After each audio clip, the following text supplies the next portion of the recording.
Армысыз қадірмен көрермен, эфирде сана бағдарламасы. Бүгінгі тақырыбымыз тәні саудың жаны сау деп аталады. Және студиямызға келген қонақтарымызбен бірге бұл тақырыпты бірге талқылайтын боламыз. Қош келдіңіздер. Қош көрдік. Бірден жалпы бір сұрақ қояйын. Салауатты өмір салты немесе саламатты өмір салты. Қайсысын қаласаңыздар, соны қолдансаңыздар болады. Қалай түсінесіздер бұл ұғымды? Не деген сөз бұл? Мәні не? Салауатты өмір салтын өзім насихаттап жүргесін. Осы салауатты өмір салтын негізгі қағидаларын айта кететін болсам, ол яғни адам организміне және де осы қоршаған ортаға байланысты оның өмір сүруінің, яғни оған жақсы әсер ететін жағдайларда өмір сүру болып табылады. Және де ол салауатты өмір салтының бірнеше ішіндегі бағыттар бар. Яғни оларды айта кететін болсам, ол яғни дұрыс тамақтану, қимыл қозғалыстың жақсы болуы, және уақытылы мысалы күн тәртібінің дұрыс болуы жатады. Және осы ұйқының қанық болуы, яғни 7 сағат ұйықтау жатады. Сонымен қатар барлығымыз білеміз, алдын ала әртүрлі аурулардың алдын алу үшін, яғни диагностикалық неше түрлі скринингтардан өтіп тұру керек. Сонымен қатар жеке гигиенаны сақтау керек. Ол өте маңызды болып табылады. Осының барлығын қосқан кезде, осы адам организмінің осы салауатты өмір салтына негізгі дайын екенін көруімізге болады. Бұлар, сіз айтып отырған нәрселер, өте маңызды және пайдалары салауатты өмір салтының. Бірақ енді сонымен қатар бір философиясы да болу керек сияқты. Өйткені бізде жаңағы тұрақты сөз тіркесі бар да, тәні саудың жаны сау деген қазақша. Философиясы не? Мәні не? Жалпы көп әлеуметтанулық зерттеулерге сүйенетін болсақ, жаңағы салауатты өмір салты дегенге нутрициолог ханым айтқандай, жаңағыдай спортпен айналысу, ауруларды алдын алу үшін белгілі бір зерттеулерден өту деген сияқты ұғымдар кіреді. Дұрыс тамақтану, қазір таңда өте көп насихатталып жүрген, әрине. Бірақ әрине тәннің саулығы ол тек қана сенің денсаулығың мықтылығымен емес, қазір таңда ол психологиялық бір жағдайлар бар, мысалы адамның өзінің ішіндегі құндылықтардың сәйкес келуі, қоғамның талап еткен құндылықтары мен сенің өзіңнің өмірге көзқарасың, өмірге деген дүниетанымыңмен қоғамдағы заңдардың ұштасуы, ол сенің әрине қоғамда өзіңді ыңғайлы, немесе комфортный деп айтамыз, ыңғайлы сезінуіне мүмкіндік беру, ол әрине салауатты өмір салтының бір үлкен бағыты деп ойлаймын. Және қазіргі таңда менің ойымша қазақстандық қоғамда көп көңіл бөлінбейтін бір үлкен проблемалардың бірі деп ойлаймын мен. Ернат мырза, осы бағдарламаның алдында сізбен сөйлескен кезімізде осы салауатты өмір салтының бір философиясын, қазақы философиясын жайында айтып өткен едіңіз. Бізге баяндап берсеңіз. Салауатты өмір салты дегеніміз жүрек, ақыл, қайрат, дәулеттің бірлігі сияқты. Сосын саламатты өмір салтын ұстанғанда бұның негізгі өзегі бір ізгілік, адамшылық болу керек сияқты. Өйткені көбісі түсіну мүмкін, мен саламатты өмір салтын ұстанамын, спортпен айналсам деп бір бодибилдер сияқты. Денесі бұлшық еттерін шығарып алып, мен қазір осы мүсініммен, осы бұлшық еттермен ешкімнен де қаймықпаймын деген сияқты. Енді оның артында бір салауатты өмір салты болу керек, сосын бір тепе-теңдік болу керек сияқты. Жаңағы ханымдар айтып жатыр ғой, тамақ, ұйқы деген сияқты. Енді бұның бәрі, мысалы анау Абайда айтады, бекер мал шашпақ деген. Бекер мал шашпақ деген ол үнем, суды үнемдеу, жарықты үнемдеу деген сияқты. Сол сияқты. Сосын қазақта ұғым бар ғой, ынсап деген. Әр нәрсенің өлшемін білу, артық қылмау, кем қылмау. Ұйқы да солай мысалы.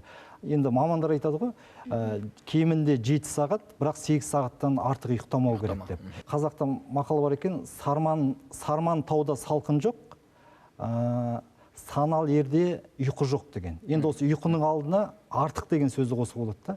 Сонда санал ерде артық ұйқы жоқ деген сияқты. Енді бұл бір 24 сағат бізге өміріміз берілді ғой, күнделікті. Соның бір үйлесіміне жету сияқты саламатты өмір салты деген. Сол бәрі бір-біріне кедергі жасамай, мысалы мен спортпен айналысам деп ұйқыға, немесе ұйықтаймын деп тамаққа, жұмысқа, отбасыға деген бір-біріне кедергі жасамай, бір үйлесімде болу керек сияқты. Осындай өмір салты саламатты, сау, пайдалы, өзіне де пайдалы, қоғамға да пайдалы болу керек деген сияқтылар енді. Асхат мырза, сіз Қазақстанды жаяу аралап жүрсіз. Жаяу деген жаңағы танымдық туризмдік жаңағы клубыңыз бар, жобаңыз бар. Бұл жаяу аралау бір жағынан спорт, екінші жағынан не? Енді жаңа өздеріңіз айтып отырсыздар, салауатты өмір салты ең бірінші бұл жаяу. Өйткені салауатты өмір салты дегенде өз басым өзіңмен өзің күресу дегенді деп ойлаймын. Өйткені адам ең бірінші жалқаулық, ұйқы деген дүниелер бірінші адамға бірінші келеді ғой. Солармен күрес, өз-өзіңді жеңу, өз-өзіңді шыңдау, жалпы осының барлығы келіп салауатты өмір салтын құрайды. Енді жаяу жобасының мақсаты жалпы адамдарға кішкене де болсын ой салу. Енді белгілі бір ондай ішкі туризмді дамыту, ондай жерге сұранып тұрған тарихи орындарға бару үшін де бір ерекше жол керек болды.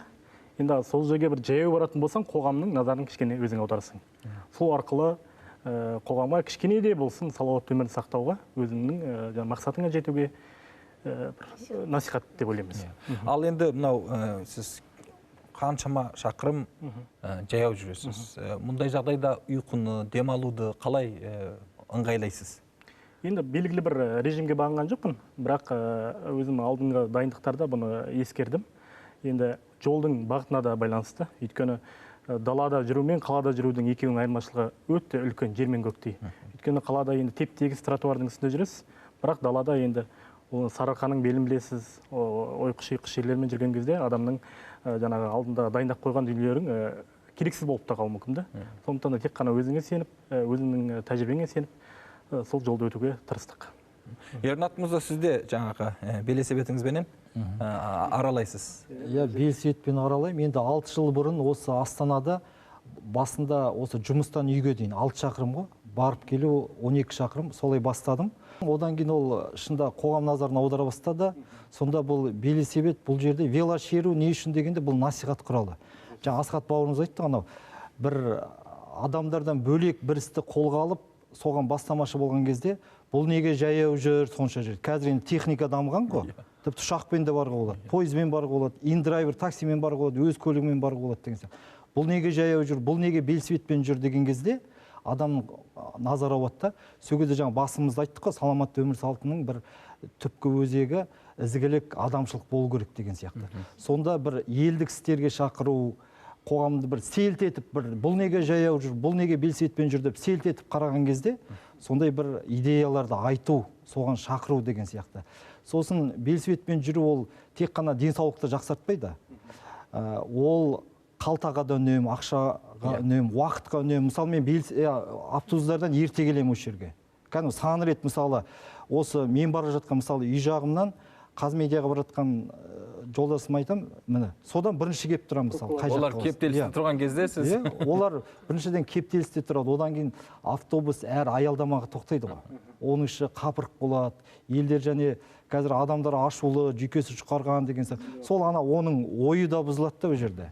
Енді велосипедпен жүрсеңіз, самал желдің ескенін, бетіңізді бүйтіп сүйгенін, сосын қаладағы өзгерісті, көпірден өтесіз, есілдің үстінен өтесіз, ана салқынды сезінесіз деген сияқты. Музыка тыңдайсыз ба? Музыка тыңдаймын. Сосын өзі жаңа Асхат бауырымыз жаяу жобасы туралы жақсы айтып жатыр ғой. Осы мен велосипедпен басында сол 6 жыл бұрын тек жазда ғана жүретін. 6 ай. 6 ай күн жылыда, жер қарада. Одан кейін күн суытып, жерге қар түскен кезде велосипед қоқ қоятын. Одан кейін мен біраз машықтанғаннан кейін қыста да жүретін болдым. Бірақ осы былтыр, осы 1088 шақырым, Абай атамыздың 175 жылдығына осы Нұрсұлтаннан Жидебайға барған кезде мен велосипедімнің орындығы сынды да. Одан кейін қараша айы болды, вело шеберханалар жабылып қалды да, орындығым жөндей алмадым. Өзім жөндейін деп тырысып едім, бірақ ол орнықсыз болды да. Содан жаяу жүрдім одан кейін, қыс бойы. Жаңа 6 шақырымды келгенде жаяу, қайтқанда жаяу. Сөйтсем ол Шәкәрім бабамызда бар екен, жүріп тұр деген. Жүріп тұрсаң, қарекеттің білерсің, сонда жайын деген. Ерінбей жүріп тұрсаң, қарекеттің білерсің, сонда жайын деген. Сонда өзіне физикалық даму бар ғой, саламатты өмір салты жаяу жүрден басталады екен негізі. Сосын оның тіпті мен басында олай ойлаған жоқпын. Жұмысқа келіп отырсам, мысалы, мен жаяу жүріп келем, сол кезде бір 50-58 минут кетеді жұмысқа келгенге. 1 сағатқа жетпей жұмыста болам. Сонда ол деке жаңа сіздің сұрағыңыз бойынша, сонда мен бірінші бір шаруамды бітірем да, Мен жұмысқа онсыз да индрайвермен келем, автобуспен әйтеуір жұмысқа келем. Сонда мен жаяу келіп, немесе велосипедпен келіп, бір жұмысымды бітірем. Жұмысыма келем да, немесе үйіме барам деген сияқты. Одан екінші шаруа, құлағыма бір лекция ма, бір сұхбат па, бір пайдалы ақпарат құлағыма тығып аламын. Ағылшын тілінде, француз тілінде, араб тілінде мысалы қазір меңгердім. Сонда ана тілімді жетілдіремін, интеллектуал жағынан дамимын. Одан кейін ақша үнемдеймін деген сияқты. Таза ауа жұтамын. Мынау қыстың күнгі ауа негізі бөлек екен. Негізі жаздың күнгі ауаның құрамы мен қыстың күнгі ауаның құрамы бөлек екен. Қысты күнгі қар бар кез, аяз бар кездегі ауаның құрамы пайдалырақ екен. Оны пайдалы қылатын ғылым дәлелдеп отыр, иондарға байланысты екен. Ауаның құрамы иондардан тұрады екен. Біз ауа ғана жұтпаймыз, оттегі, біз иондар жұтады екен. Ал иондар теріс және оң деп бөлінеді екен. Бізге пайдалысы теріс иондар. Мысалы, ғимараттың ішкі оң иондар. Ал біз ашық далаға шықсақ, теріс иондар болады. Ал теріс иондар қыста, аязда көбірек болады екен. Сондықтан қыста жүрген пайдасы зор екен. Осындай бірнеше салауатты, саламатты мақсаттарын біріктіреді. Сондықтан жаяу жүргенде өте пайдалы. Және бір таңғалғаным, жұмыста кәдімгі маған бір эксперт сияқты, маман сияқты әріптестерім келіп, осы жаяу қалай жүруге болады деп сұраған кезде таңғалдым мен. Басында не деп кеңес берерін білмедім де, сосын айттым, сен мысалы дәретханаға барасың ғой. Сол сияқты ғой, жаяу жүрдің, ешқандай қиындық, оқу жоқ. Аласында екі аяғыңды қадамын басып отырып жүресің, болды деген сияқты. Сіздерде бар ма осындай спортқа деген қызығушылық, бейімдеріңіз? Әрине, салауатты өмір салтын осы насихаттап жүргендіктен, спортпен айналысқан өзімізге де пайдалы болғандықтан, мен мысалы жүгіру, яғни велосипедпен жүру, жүзу сияқты спорт түрлерімен шұғылданамын. Және де осы спорт түрлерін организмге өте үлкен пайдасын тигізетінін барлығымыз білеміз. Сол үшін барлығымызда сол спортпен айналысқан дұрыс деп санаймын. Сонымен қатар мынау спорттың көптеген елдерде күнделікті өмірде қоғамның, бұқаралық спорт, қоғамның несін көресің, бір ұжымдық тұрғыдан бір-біріне ұйымдасып, күнде таңертең жаттығу жасауын. Бұл менің ойымша өте адамдар арасындағы бір жақындықты насихаттайтын бір шара сияқты. Иә. Нұрсұлтанда мұндай нелер көресіздер ма? Көрем. Мысалы, триатлон... Бірін-бірі танымайтын адамдар жаңағы. Триатлон бағына барсаңыз, ана жаяу жүретін жерінен де, жүгіретін жерінен де, велосипедпен жүретін жерінен де кәдімгі кептеліс. Адамдар көп. Бұған бір жағынан коронавирус қатты әсер етті. Осы былтырғы бар ғой. Былтыр қоғамдық көліктер жүрмей қалды ғой. Сол кезде көп адамдарға велосипед пайдалы болды, жаяу жүру пайдалы болды. Енді осы жағынан бір пайдасы бар. Менен өте көп. Жоқ, өте көптігін айтып жатқан жоқпын. Қайталап айтамын. Бірін-бірін танымайтын адамдар бірге жаттығу жасайды. Шеңберде тұрып алады. Бола ма ондай нәрсе? Болады. Бұл өте маңызды нәрсе. Мысалы, әлеуметтік желілерде өте көп жариялайды. Мысалы, ертең сағат мынандайда, мынаншада мына жерде йога болады, немесе мына жерде біз бір фитнеспен айналысамыз деген сияқты. Және барып, көбінесе үй шаруасындағы аналар барады. Өте жақсы екен. Мен енді өзім нұрсұлтандық емеспін, бірақ байқағаным бойынша осы Қазмедианың айнала төңірегі де велосипедпен жүретін жерде жақсы екен. Жаяу жүретін жерлерде жақсы екен. Жалпы Нұрсұлтан қаласында барлық жер қамтылған ба осылай? Олай қамтылмаған. Мысалы, мен нақты айтайын, осы Қазмедиадан шығып, Қонаев көшесімен жүріп, сосын министрліктер үйінен сол жаққа кетіп, сол жердегі көпірге өтіп, көпірдің бойымен Қошқарбаев даңғылына түсіп, әрі қарай Мағжан Жұмабаев даңғылына түскен кезде өте қолайсыз. Қай жағынан қолайсыз? Жақсы, велосипедте жолдар салынған. Бірақ ол сол жағалаумен Есіл өзеніне барады, ол бітетті, әрі қарай жоқ. Сонда бір сол жағалаудың адамдарына бір ерекше қамқорлық жасалады, ал оң жағалаудың адамдары бір қоғамға бір керексіз сияқты осындай бір теңсіздік бар. Одан кейін мынау бордюрлар дейміз ғой, солар тік жасалған. Тіпті жаңа велосипед жолдары бар ғой, соның өзі тік жасалған. Ана велосипедіңіз барда дүңк ете қалады. Ол жерге барған жылдамдықты азайту керек. Сосын адамдардың арасында, тұрғындардың арасында да әлі велосипедпен жүретін адамдарға деген бір мәдениет қалыптаспай жатыр. Кәдімгі құлағына анау құлақ қапты музыканы қыстырып алады да, айналаны естімей сіздің жолыңызбен кетіп жатады да велосипедпен.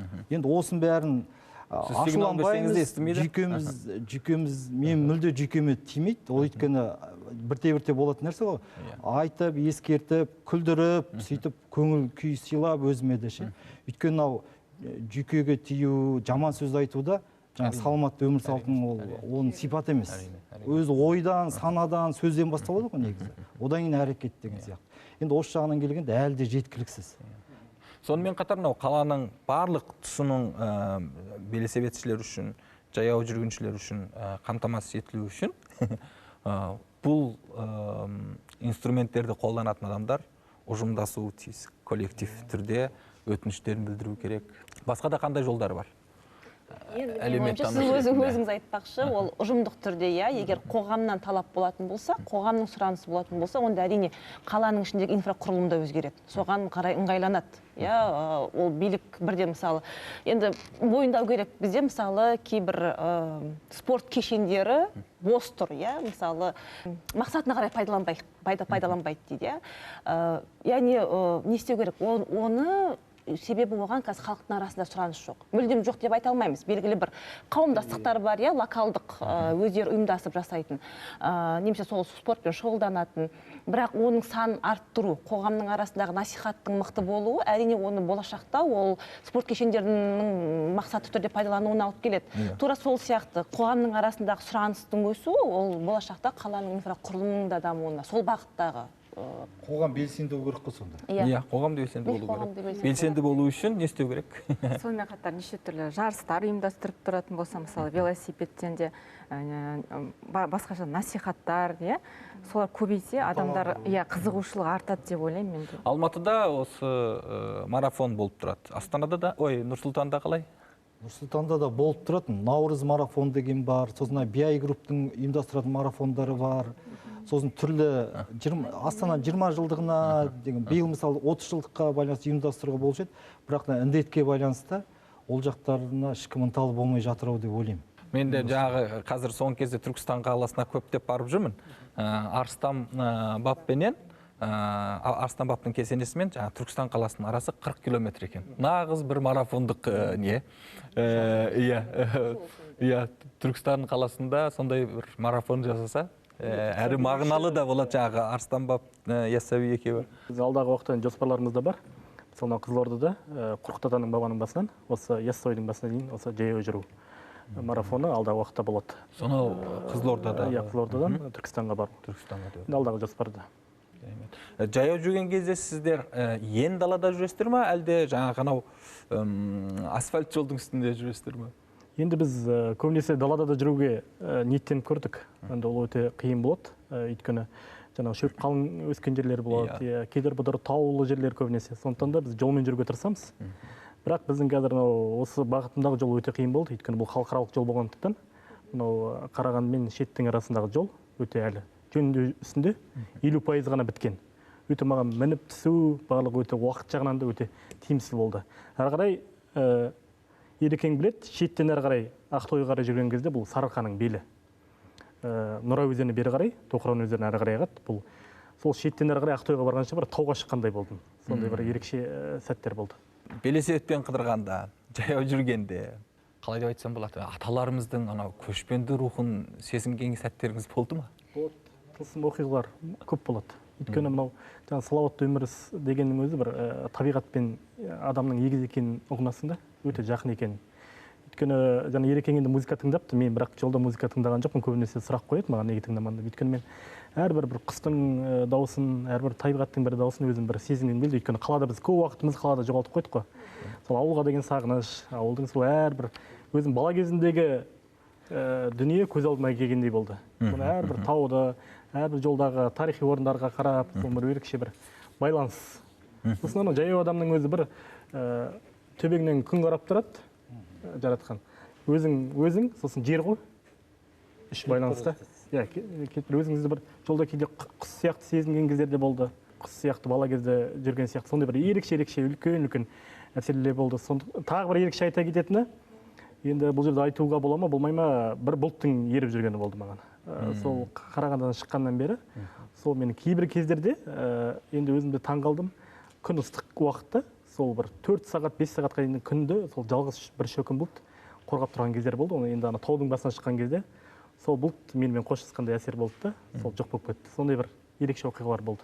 Салауатты өмір салтын ең алғашқылардың айтқан, тарихта айтқан ұлы тұлғалардың бірі Әбу Әли ибн Сина, немесе Авиценна.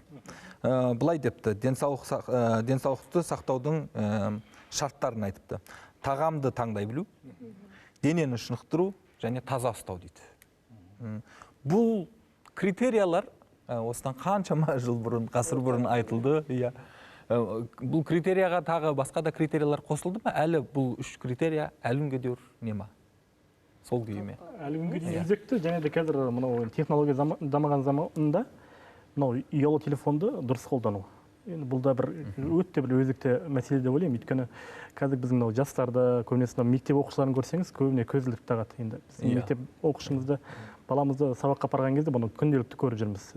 Бірінші сыныптан екінші сыныптың балаларының 50-60% көзілдірік тағып жүргеннен бұл енді ұялы телефонды уақытылы дұрыс пайдаланбау. Енді бұл да бір соған кіргізуге болады шығар деп ойлаймын, ұялы телефон. Басқа қандай критериялар бар қазіргі заманда? Басқа тағы қазір критерияларды айта кететін болсам, ол яғни адамның өз-өзіне деген мотивация болу керек, иә. Қазіргі кезде мотивация дегеніміз, яғни осы салауатты өмір салтын ұстанам деген адам өз-өзіне сөз беріп қою керек, иә. Яғни егер мысалы бір күні мен дұрыс тамақтанып, келесі күні дұрыс тамақтанбай, бәрін шатастырып жүретін болсам, онда барлығы да айтады ғой, жай темппен үлкен жетістікке жетуге болады деп, әрбір кішкентай қадамнан басталады барлығы деп та. Сол кішкентай қадамды, яғни оны біз дағдыға айналдыруымыз керек. Яғни бірінші су стакан, яғни суды күніне 8 стаканнан ішіп тұру деген сияқты бір қадамнан бастасақ, біз бұның барлығын өзіміздің өмірімізге қолданамыз деген сенімдемін. Иә, соңғы кезде бұл дұрыс тамақтану өте көп айтыла бастады. Қалай деп айтсам болады, жалпыға ортақ дұрыс тамақтанудың бір несі бар ма, рецепті? Немесе жаңағы дұрыс тамақтану дегеніміз не жалпы? Жалпы дұрыс тамақтану көбінесе адамдар шатыстырып жатады. Дұрыс тамақтану дегеніміз тек қана мысалы фастфуд жемеу, тағы да басқаша мысалы химикаттарды ғана жемеу деп ойлайды да. Мысалы қанты қосылған сусындарды көп ішеді. Сонымен қатар мысалы торттарды көп жейді. Бұның барлығы да айтады ғой скрытый деп, жасырын түрдегі организмге кері әсер ететін заттары бар. Сондықтан ол сіз оны бір уақытта тез білмейсіз, мысалы организміңіз ауруға ұшырап жатқан, ол бірнеше уақыттан кейін ғана сіз оны ауруға келесіз. Әкелуі мүмкін. Кез келген өзің тұтынатын дүние мөлшерінен аспау керек қой, менің ойымша солай. Әлеуметтану дұрыс тамақтануға қалай кеңес береді, немесе қалай қарайды, қандай сипаттайды социология саласы? Мен келсем бұл кісілердің айтқанымен, бірақ бәрібір жаңа талқыладық қой, менің ойымша әр кеңістіктегі, белгілі бір кеңістіктегі әрбір қауымның өзінің бір рецептісі бар. Мысалы, біз ақш-тың диетологтарын әкеп қазақтың қыздарына үйрете алмаймыз, себебі біздің тұтынатын тамағымыз басқа, біздің қоршаған ортамыз басқа, біздің табиғи қалыптасуымыз басқа, яғни кез келген нәрсені біз өзімізге бейімдеу қажетпіз. Одан кейін біз көп нәрсені, ұлттық нәрселерге көп мән бермейміз. Мен ойымша, мынау қазіргі рухани жаңғырудың бір маңыздылығы, ол осы біздің жоғалтып алған нәрселерді қайтып жаңғырту. Мысалы, соның ішінде дұрыс тамақтану дейсіз. Соның ішінде дұрыс тамақтану. Мысалы, қазы қартаны біз онша көп, кейбір қазақтар менсінбейді дейміз, бірақ менсінбейтін қазақ көрмеппін. Бірақ мысалы 90-дағы аталар көбінесе сол қазының қартаның етін жақсы көреді деген сияқты. Яғни біз не істеуіміз керек, көп нәрсені өзіміздің мәдени ерекшеліктерімізге қарай бейімдеуіміз қажет деп ойлаймын. Мен енді жоқ, шынымды айтам, қазы қартаны ұнатпайтын қазақ көрген жоқпын. Сіз бәлкім жаңағы қазір Қазақстанда вегетариан мәдениет пайда болып жатыр, веган мәдениет пайда болып, соларға қарсы айтып отырсыз ба? Мен түсінбедім. Жоқ, оларға қарсы емес. Енді әр адамның өзінің ұстанымы бар, дүниетанымы бар.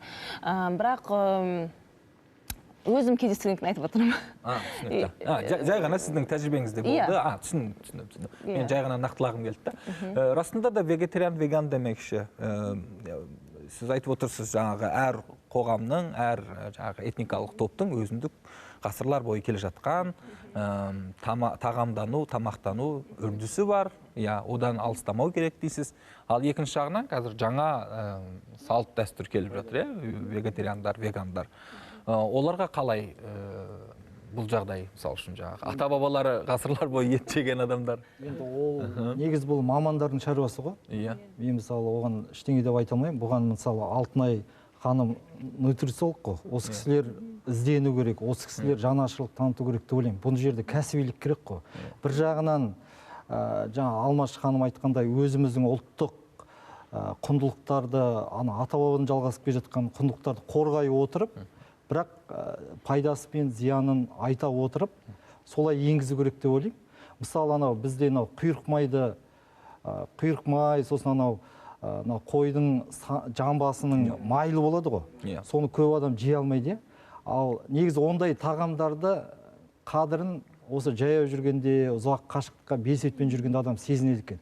Мысалы, былтыр біз осы Нұр-Сұлтаннан Абай ескерткішінің алдынан шыққан бетте біз 11 ма су кезде шықтық өзі. Кеш қалдық деп ойлады. Негізі күндізгі. Өйткені ақпарат құралдар келіп, сол созып кетті да, шығарып салатын адамдар келіп, 8-де шығамыз дегенбіз ғой. Содан ойладық, бүгінгі біз межеміз негізі кемінде 100 шақырымды орындай алмаймыз ау деп ойладық та. Бірақ шыққаннан жаңа қазы-қарта, құрт қазақтың сол әсер етті ме, солар жеп отырдық қой. Содан біз осыдан шыққаннан Ерейментауға бірақ жеттік. Ерейментауға дейін 165 шақырым болды.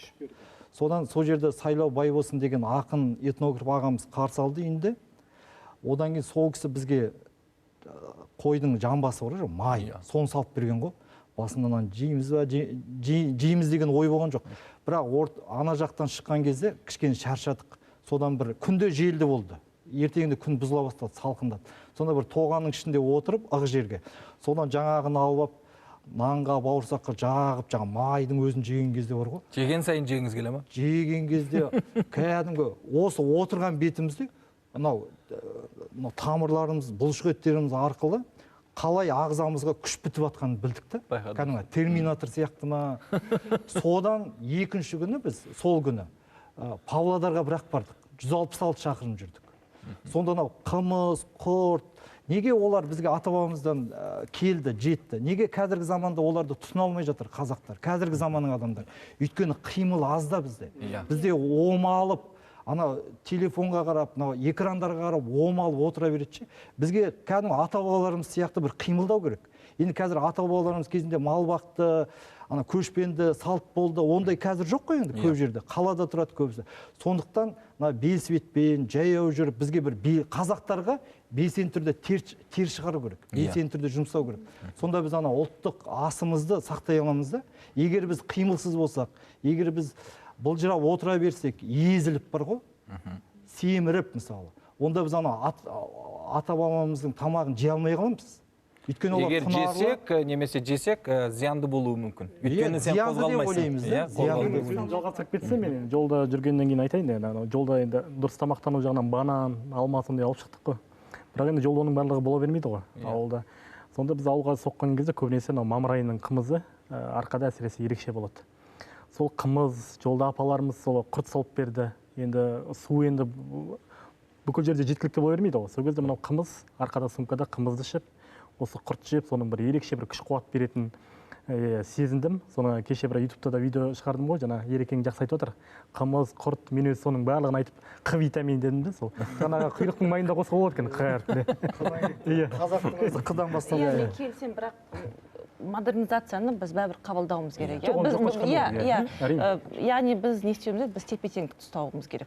Кез келген жерде тепе-теңдік болу керек. Ол шөп шалам болсын, ол бір ауыр тамақ болсын. Дәстүрге сүйенетін болсақ, оның өзі де кері әсерін тигізуі мүмкін. Яғни айтады, көкөністі, жеміс-жидекті де көп жеп тұру керек. Фанатизм, баланс ұстау керек. Ұлттық тағам болған соң біз қорғамағанда кім қорғайды оны? Шөп шалам жейтін мысалы еуропалықтар қорғай ма, қытайлар қорғай ма, ол біздің тағамдарды ше. Біз өз тағамымызды қорғауымыз керек деп ойлаймын. Жалған патриотизм жоқ бұл жерде. Бірақ енді өз басымыздан көрген жолдағы тәжірибеге сүйеніп айтып отырмыз осындай дүниелер болды. Жоқ, дұрыс айтып отырсыздар. Бананға да, алмаға да қарсы емеспіз, оны да жедік. Ол да көмектесті. Контекст өте маңызды. Яғни, дұрыс. Жаңағы әрине мен өзім диетолог та емеспін, бұл саланы түсінбеймін де, сіздерден ақпарат алуға тырысып жатырмын. Десек те мен түсінгенім мынау. Жаңағы біздің аталарымыздың тағамдары болған, ол тағамдар әлі күнге дейін бар. Ол тағамдардың біздің ағзамызға пайдасын көруіміз үшін аталарымыз сияқты қозғалуымыз керек. Егер олар сияқты қозғалмайтын болсақ, онда ол не бізге кері әсер етуі мүмкін деген сияқты. Аристотель де айтып өткен екен. Жанды дене қозғалмаса өледі деп. Неге сол жердегі айтқысы келген нәрсе осы ғой, жаңағы қозғалып тұру керек. Шәкәрім бабамыз айтады ғой, денең ақыл нұрлы болса жөнделмек дейді. Сосын Абай атамыз айтады, ана 7-ші қара сөзінде. Енді барлығы біледі ғой, адам баласы атадан туған екі түрлі мінезбен туады. Жанның қуаты, сосын тән қуаты деп. Сонда тәнге анықтама бергенде де саламатты өмір салты дегенде көбі тән деп ойлайды оны. Дене деп қана ойлайды. Тамақ, ұйқы ол дененің азығы ғой. Сонда Абай атамыз айтады, анау тәннің міндеті жанға қонақ болу дейді. Егер тән дұрыс болмаса, ол өспесе, қуат таппаса, ол жанға, жанымызға қонақ үй бола алмайды дейді. Сонда жан мен тән бір дейді. Тән саудың жан сау деген бүгінгі тақырып осыған дөп келіп тұрмыз. Ал енді осы өте жақсы жерге бармақ бастыңыз, жан мәселесіне келейік. Жалпы спортпен айналысатын адамдармен күнделікті өмірде кездесем, өте биязы болады. Басқаша бір не болады, жаңағы ауралары дейміз ба, не дейміз, атмосфералары. Бірақ, мысалы үшін қазақ киносында қарасаңыз, спортпен айналысатын адамдар сондай агрессив көрсетеді. Байқайсыздар ма? Бұның себебі неде? Мен енді керісінше мынау жаяу жүрген кезде бір жолаушы мүсәпір дейді ғой. Иә. Мен керісінше бір өзімнің тәкаппарлығымды жеңгендей болдым жолда. Өйткені мынау адам қазақта да бір анау жерге түс деген бір сөз бар ғой. Солда бір сол жерге келіп тұрған сияқты. Мынау жаяу жүрген кезде өзімнің адамның ең қарапайым екендігін сезінесің де. Өзіңе ең бір сол қарапайымдылық жағынан маған көп бір сондай әсер етті. Өйткені өзіңнің тек қана табиғатпен ғана байланысың бар екен, өзіңнің бір мүсәпір екеніңді ғана сезінесің жаратқанның алдында. Сондай бір өзімді сол бұрынғыдан да қарапайым болуға тәрбиелеп келдім. Расында да спорттың бәрінен де бұрын нәпсіні тәрбиелеу несі бар ғой, ерекшелігі бар.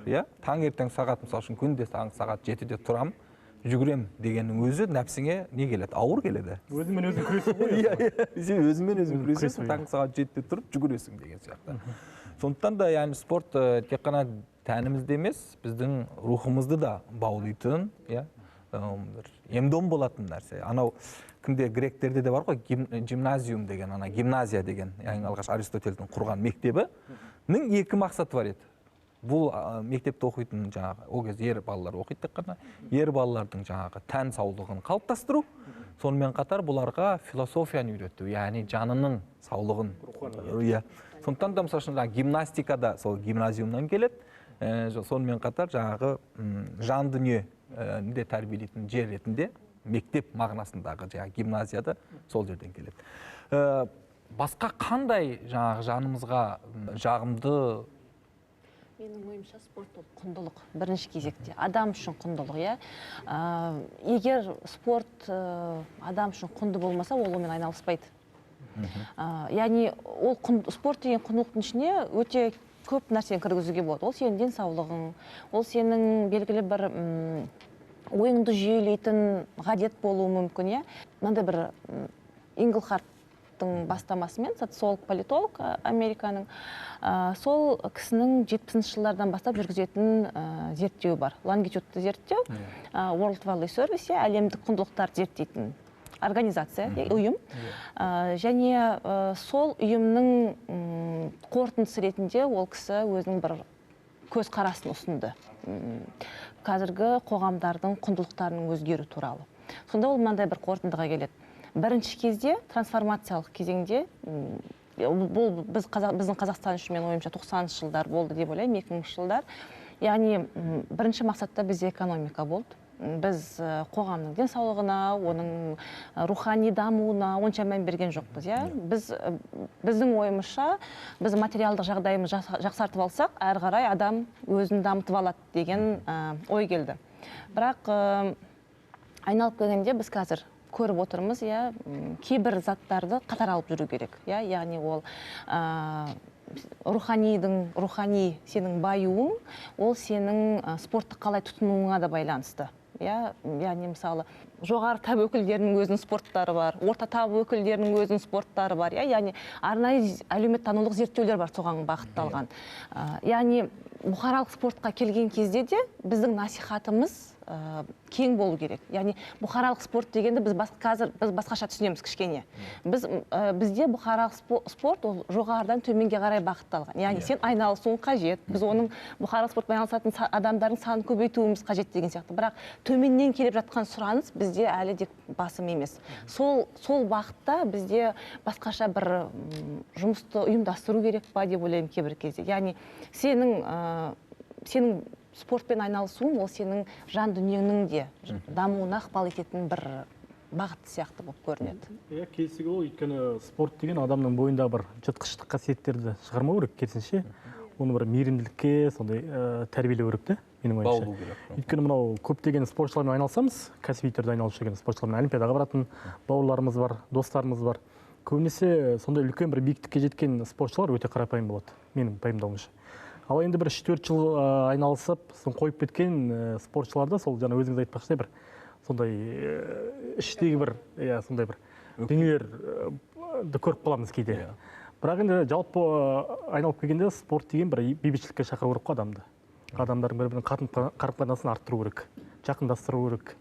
Жаңағы еркең айтпақшы мейірімге, ізгілікке тәрбиелеу керек менің ойымша. Сосын саламатты өмір салтын ұстанғанда, спортпен айналысқанда негізгі өзегі анау тұрақтылық болу керек сияқты. Тұрақты болу керек те ол адам. Ол саламатты өмір салтының, спорттың жемісін көру үшін, өмірдегі пайдасын сезіну үшін ол тұрақты ұстану керек. Осында Шәкәрім бабамыздың түптігімді ол тұрақты істерді қыл дейді. Ол ағылшын тілді мотиваторларда осы тұрақтылықты насихаттайды да. Сосын бұл енді бізде осы физикалық даму болсын, саламатты өмір салтының пайдасы болсын, біздің Абай, Шәкәрім, Мәшһүр Жүсіптерді тұнып тұр да. Бұл енді қанмен байланысты нәрсе негізі.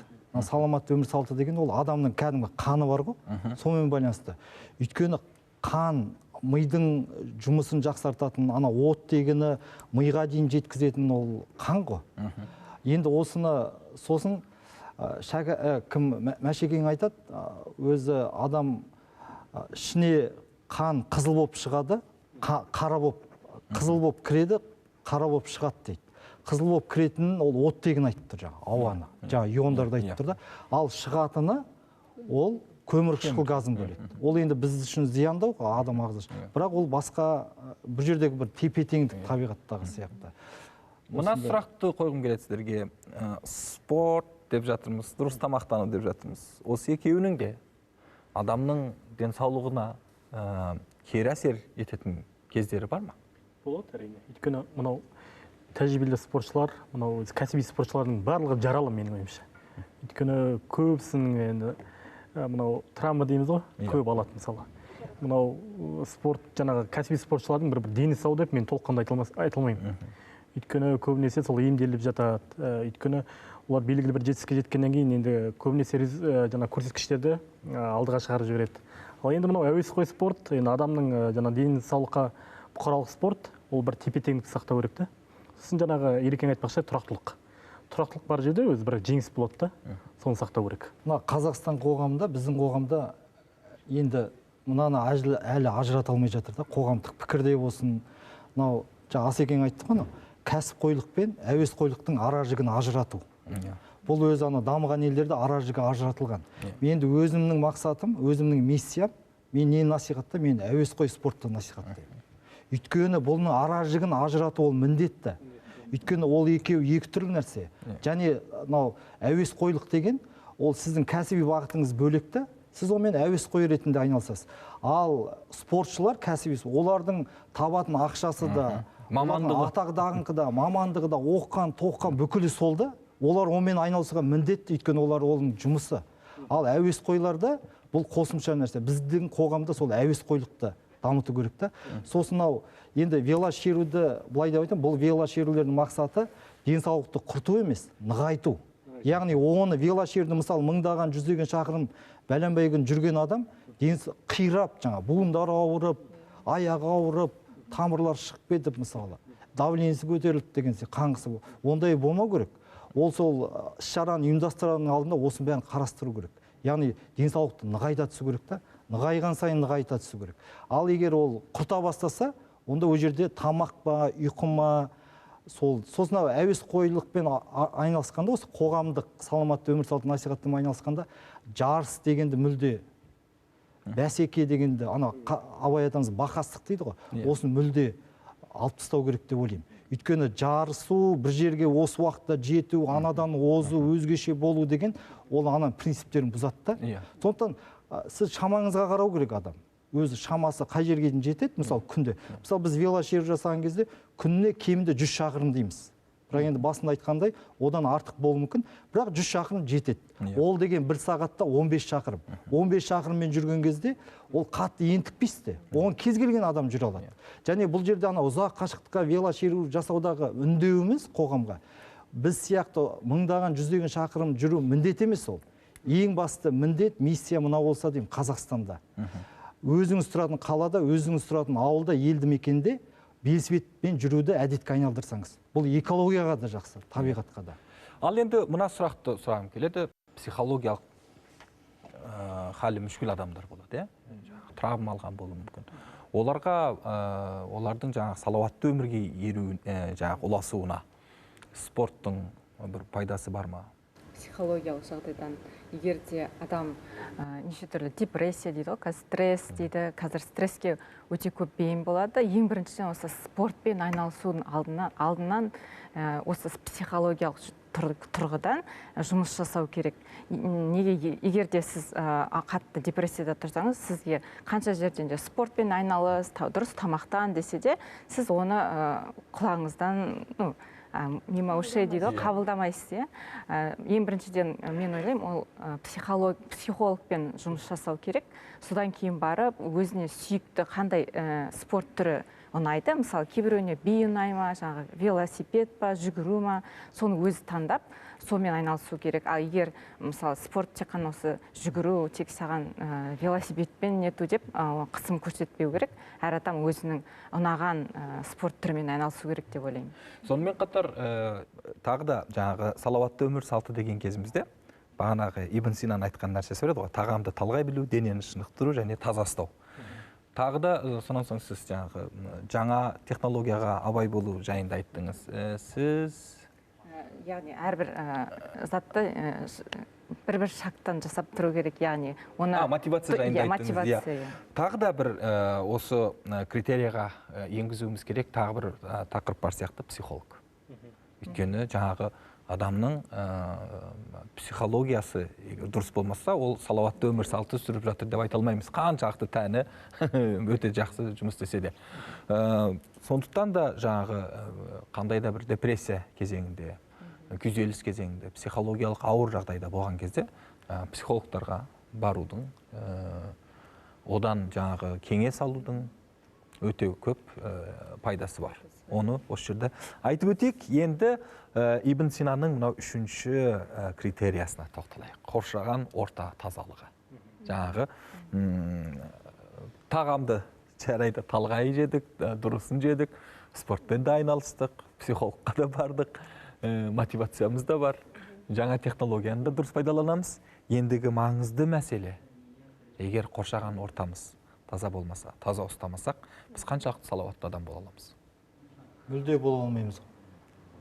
Егер тамағыңыз дұрыс, ұйқыңыз дұрыс, дене мүсініңіз сұлу, мүсіндісіз, бірақ қоршаған орта ластанып жатса, ол бәрібір құрдымға жібереді адамды. Енді велосипедтің де пайдасы зор осы жағынан. Экологиялық таза көлік қой. Қалада, мысалы, Еуропа, біз мынау жаңа сіз айттыңыз ғой, осы Нұр-Сұлтанның ішінде велосипедпен жүру ыңғайлы ма деп, біз қазір соны талқылап отырдық та. Ал дамыған елдер олар қалаларын, ауылдардың ішіндегі велосипедпен жүру емес, олар елді мекендердің арасындағы бүкіл ел бойынша жүруді ретке келтіріп тастаған. Мысалы, осы жерден Бурабайға неге велосипедпен барып қайтпасқа, неге Қарағандыға барып қайтпасқа, мысалы, бір күнде барып қайтуға болады. Сосын Европада 30-дан астам ел бар ғой, бүкіл Европа аумағында Евровело деген велотрассалар бар. Онда тек қана велосипедтер ғана жүреді. Онда тіпті анау су себезгісі жуынатын, сосын орамалға дейін қойып қояды мысалы. Тек қана велосипед жүреді. Ана машине қағып кете ма, мына жерде ой шұқыр ма деген ондай ой жоқ. Сосын бұл Евровело қазір 68 000 шақырымға жетті. Сосын енді олардың мақсаты, түпкі мақсаты 90 000 шақырымға жеткізу. Және Евровело 12 бағытта салынған. Мысалы, Тынық мұхиты деген бағыт бар. Сол бағытпен жүрсеңіз, Тынық мұхитының жағасымен жүріп өтесіз. Күшті да? Европа дейсіз, Тынық мұхит дейсіз? Атлант мұхиты.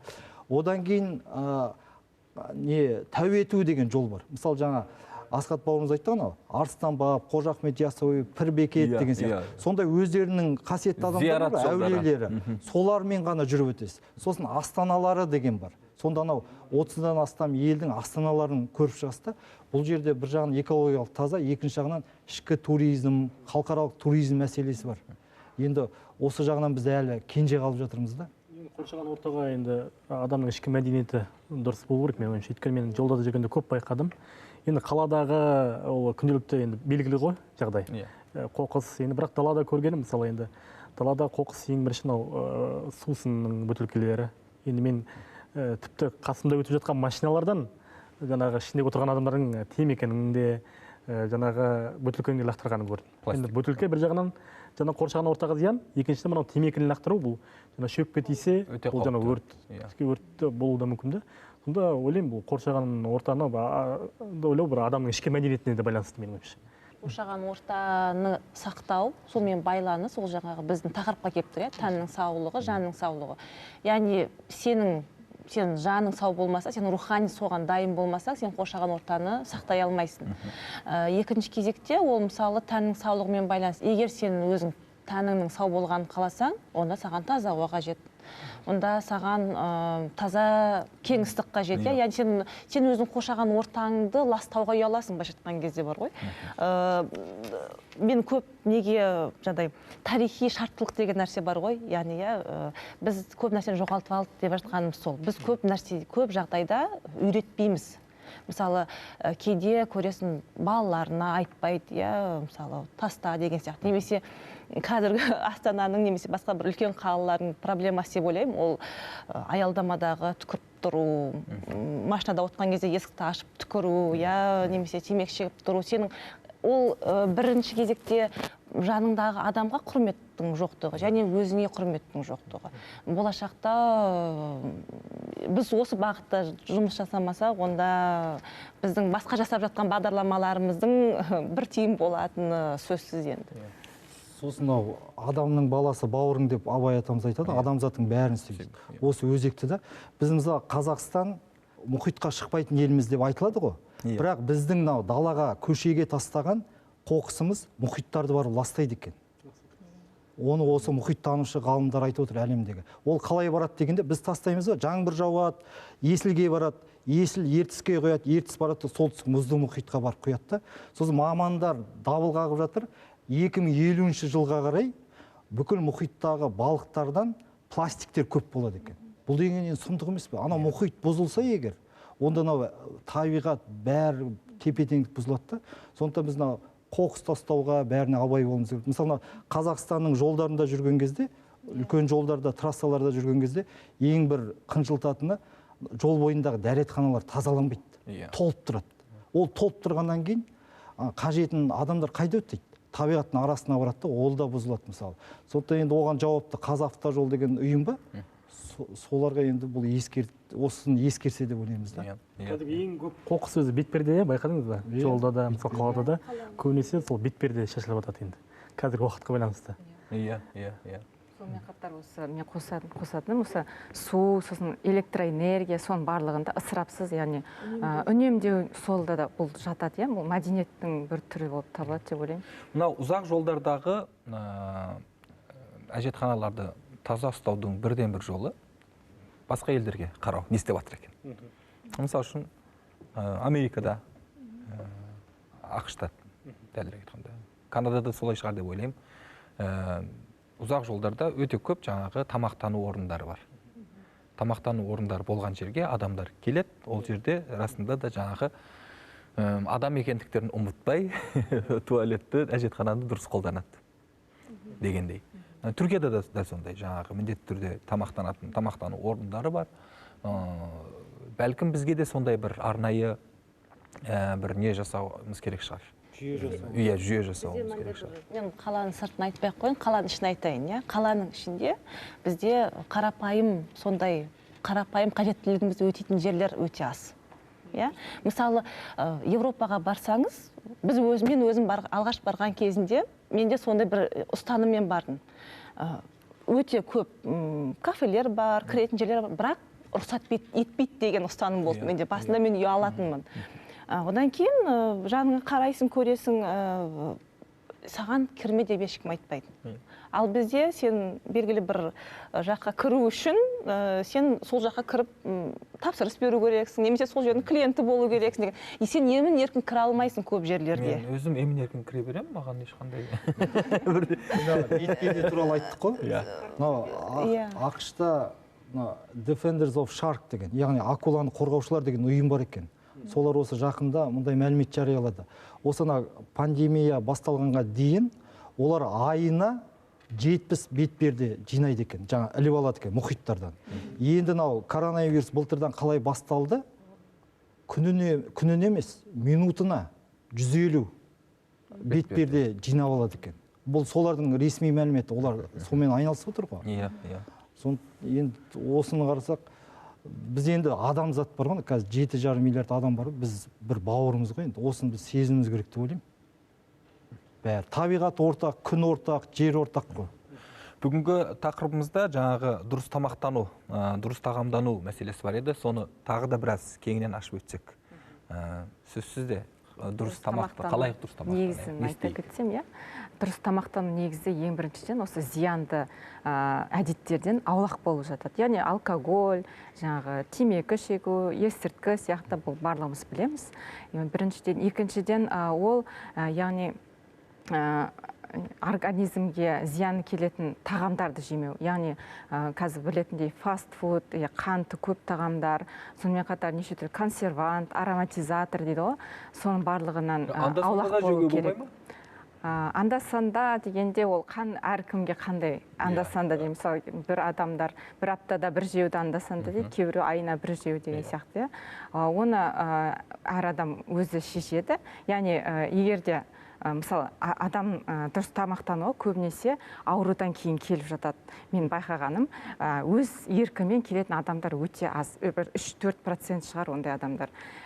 И осы ауру арқылы келген адамдар ол үлкен мотивациясы болады. Яғни өзінің денсаулығын жақсарту мақсатында ол мысалы айтасыз, наны жеуге болмайды, оны жеуге болмайды десе, оны барлығын ұстанады. Ал егерде бұның барлығын ауырмай тұрып ұстанса, адам ондай жағдайға келмес еді. Сондықтан мысалы дұрыс тамақтанбағанда ең біріншіден мен айтатым тағамның құрамын қарау керек әрқашанда. Біз дүкенге барамыз, бүкіл барлығын аламыз, ешқайсысының құрамын қарамаймыз.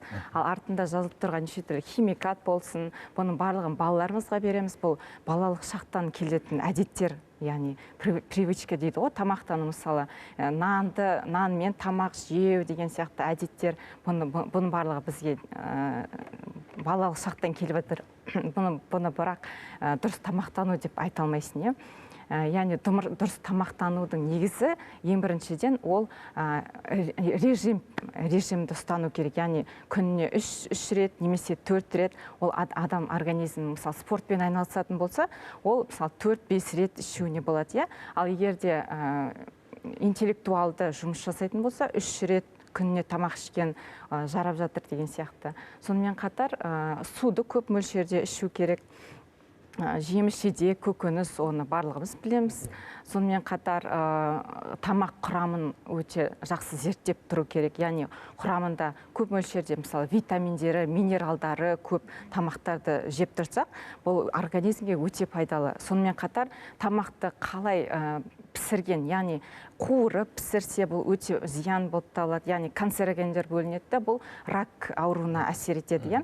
Сонымен қатар яғни дұрыс тамақты өңдеу, яғни оны буға пісіру, суға пісіру, бұның барлығы да осы дұрыс тамақтану негізі болып табылады. Осы айтатын болсам. Менде пікірден бір сұрақ болып тұр нутрициолог ханымға. Қазір дұрыс тамақтанудың аясында БАДы туралы көп айтады, БАДы. Оның қызметі, ол мысалы қаншалықты, мысалы кейбір кісілер күнде қолданылады, үздіксіз қолданылады. Кейде айтады, үзіліспен қолдану керек деп. Сол дұрысы қайсы? Яғни БАД қазір көбісі айтып жатады, БАД әр адамға керек, әр қайсымыз мына БАДты ішсек, бұл барлық аурулардан емдейді деп айтып жатады ғой. Бұның барлығына сене беруге болмайды. Себебі әр организмде яғни жетіспеушілік болады. Оны анализ арқылы ғана біз білеміз. Яғни маған келген осы адамдар көбінесе анализдерін сұраймын. Егер мен мысалы мына витаминді іш, ана БАДты іш деп айта салсам, ол яғни гипервитаминоз, яғни витаминнің артық болуына әкелуі мүмкін. Ол да организмге өте көп зиянды әсерін тигізеді. Сондықтан БАД оның барлығын ішу алдында осы маманға жүгініп, яғни анализдер тапсырып, содан кейін барып ішу керек деп айтқым келіп тұр. Яғни біз нарықты дұрыстау керек деп ойлаймын. Яғни себебі басқа елдерде көбінде БАДы ол дәріханаларда болады. Ал бізде ол бір сетевой маркетинг сияқты ма сонда. Капиталист қоғамдарда расында да барлық нәрсеге күдіктене қарай отырып, зерттей отырып, мамандардан ақыл кеңес сұрай отырып жасаған дұрыс. Енді соңғы сұрағым, қысқаша жауаптарыңызды алғым келеді. Салауатты өмір қалыптастыру үшін бір нәрселерді әдетке айналдыруымыз керек. Спорт болсын, дұрыс тамақтану болсын, дәрі-дәрмекті қолдану болсын, және тағы да қоршаған ортаны қорғау болсын. Бұл әдеттерді қалыптастырудың қандай жолдары бар? Сіздер не ұсынар едіңіз? Өте қысқа жауаптарыңыз болса. Жігер болу керек деп ойлаймын адамда.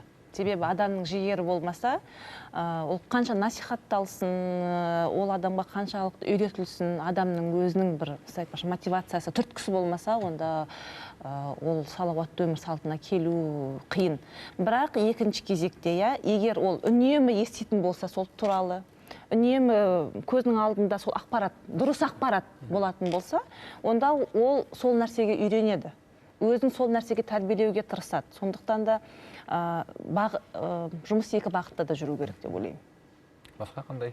Менің ойымша, осы салауатты өмір салты жаңа сіз айтып өткендей насихаттаудан басталады. Мемлекеттік бағыттарда негізінен осы бағдарламалар көбейсе, жарыстар, марафондар, адамдардың қызығушылығы арту керек. Неге мысалы Европа елдерінде осындай спортқа деген қызығушылық өте жоғары. Себебі олар мысалы велосипед болсын, велодорожка барлығына жасап қойған, барлық жағдайлар жасалған, неше түрлі мысалы спортшылары өте көп. Бізге осындай адамдарға неше түрлі бағдарламалар ұйымдастырса, менің ойымша ол үлкен септігін тигізетін сияқты. Сіздерде қандай ұсыныс бар? Біріншіден адам өзін белгілі бір дүниені жақсы көрген кезде, ең алдымен адам өзін бірінші құрметтеу керек. Егер адам өзін құрметтейтін болса, ол енді өзінің денсаулығына дұрыс қарайды деп ойлаймын. Екіншіден қызығушылық арту керек. Табиғатқа деген, жан-жаққа қоршаған ортаға деген, адамдарға деген. Сол қызығушылықтың әр жағында бұл дүниелер келеді. Және де бағана Ерекең айтпақшы, тұрақтылық керек. Енді абайды, шәкәрімді оқып отырсақ, өзі үш нәрсені айтады да. Бірінші сүю махаббат, екінші ұғым. Ұғым деген орысшада понятие емес, осознанность, ұғу. Денсаулық не үшін керек, тән не үшін берілді, тамақ не үшін ішеміз, не үшін біз ұйықтаймыз деген сияқты. Не үшін табиғатқа аялаймыз. Одан кейін жауапкершілік алу екен осында. Енді осында толық адамның күнделік 7 әдеті дегенді өзім үшін жасағам. Мұндай 7 әдет. Бұл енді қайдан алдық дегенде сол Абай, Шәкәрім өзіміздің ғұламалар. Бұнда Алланы сүю бірінші. Бұл күнделікті. Одан кейін ерте тұру, одан кейін спортпен айналысу, одан кейін құнарлы тамақтану, одан кейін оқу іздену, сосын еңбек ету, сосын материалдық жағынан даму, сондай бір тәуелсіздікке жету деген сияқты. Енді осындай ұстанымдарды насихаттағымыз келеді. Қадірмен көрермен, біз бүгін тәні саудың жаны сау деген тақырыпта әңгіме қозғадық. Келесі бағдарламада кездескенше сау сәлемет болыңыздар.